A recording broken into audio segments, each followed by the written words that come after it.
प्रधानमंत्री नरेंद्र मोदी ने संसद में संविधान पर हुई चर्चा में सरकार का आज पक्ष रखा। इस अवसर पर उन्होंने देश की सांस्कृतिक विविधता, अखंडता, लोकतंत्र व अन्य सामाजिक मुद्दों पर चर्चा की। क्या संदेश दिया प्रधानमंत्री ने इस अवसर पर? सुने उनका संबोधन। आदरणीय अध्यक्ष महोदय, हम सब के लिए और सभी देशवासियों के लिए, इतना ही नहीं विश्व के लोकतंत्र प्रेमी नागरिकों के लिए भी हमारे लिए ये बहुत ही गौरव का पल है। बड़े गर्व के साथ लोकतंत्र के उत्सव को मनाने का ये अवसर है। संविधान के 75 वर्ष की यात्रा, यादगार यात्रा और विश्व के सबसे महान और विशाल लोकतंत्र की यात्रा, इसके मूल में हमारे संविधान निर्माताओं की दीर्घदृष्टि, हमारे संविधान निर्माताओं का योगदान और जिसको लेकर के आज हम आगे बढ़ रहे हैं। ये 75 वर्ष पूर्ण होने पर एक उत्सव मनाने का पल है। मेरे लिए खुशी की बात है कि संसद भी इस उत्सव में शामिल होकर के अपनी भावनाओं को प्रकट। मैं सभी माननीय सांसदों का आभार व्यक्त करता हूं कि जिन्होंने इस उत्सव के अंदर हिस्सा लिया। मैं उन सबका अभिनंदन करता हूं। आदरणीय अध्यक्ष जी, 75 वर्ष की उपलब्धि साधारण नहीं है, असाधारण। और जब देश आजाद हुआ और उस समय भारत के लिए जो जो संभावनाएं व्यक्त की गई, उन सभी संभावनाओं को निरस्त करते हुए, परास्त करते हुए भारत का संविधान हमें यहाँ तक ले आया है। और इसलिए इस महान उपलब्धि के लिए संविधान निर्माताओं के साथ साथ मैं देश के कोटि कोटि नागरिकों का आदरपूर्वक नमन करता हूं, जिन्होंने इस भावना को, इस नई व्यवस्था को जी करके दिखाया है। संविधान निर्माताओं की जो भावनाएं थी, उसको जीने में पिछले 75 साल भारत का नागरिक हर कसौटी पर खरा उतरा। और इसलिए भारत का नागरिक सर्वाधिक अभिनंदन का अधिकारी। आदरणीय सभापति जी, संविधान निर्माता इस बात में बहुत सजग थे।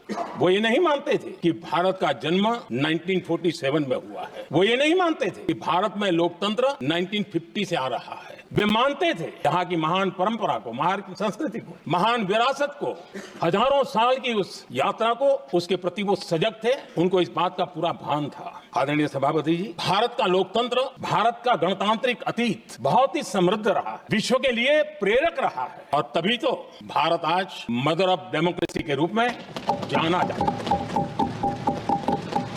हम सिर्फ विशाल लोकतंत्र है इतना नहीं, हम लोकतंत्र की जननी है। आदरणीय सभापति जी, मैं जब ये कह रहा हूं तो मैं 3 महापुरुषों के कोट इस सदन के सामने प्रस्तुत करना चाहता हूं। राजर्षि पुरुषोत्तम दास टंडन जी, मैं संविधान सभा के अंदर हुई चर्चा का उल्लेख कर रहा हूं। उन्होंने कहा था, सदियों के बाद हमारे देश में एक बार फिर ऐसी बैठक बुलाई गई है, ये हमारे मन में अपने गौरवशाली अतीत की याद दिलाती है। जब हम स्वतंत्र हुआ करते थे, जब सभाएं आयोजित की जाती थी, जिसमें विद्वान लोग देश के महत्वपूर्ण मामलों पर चर्चा करने के लिए मिला करते थे। दूसरा कोट में पढ़ रहा हूं डॉक्टर राधाकृष्णन जी का। वे भी इस संविधान सभा के सदस्य थे। उन्होंने कहा था, इस महान राष्ट्र के लिए गणतांत्रिक व्यवस्था नई नहीं है, हमारे यहाँ ये इतिहास के शुरुआत से ही है। और तीसरा कोट मैं बाबा साहब आम्बेडकर का कह रहा हूँ। बाबा साहब आम्बेडकर जी ने कहा था, ऐसा नहीं है कि भारत को पता नहीं था कि लोकतंत्र क्या होता है। एक समय था जब भारत में कई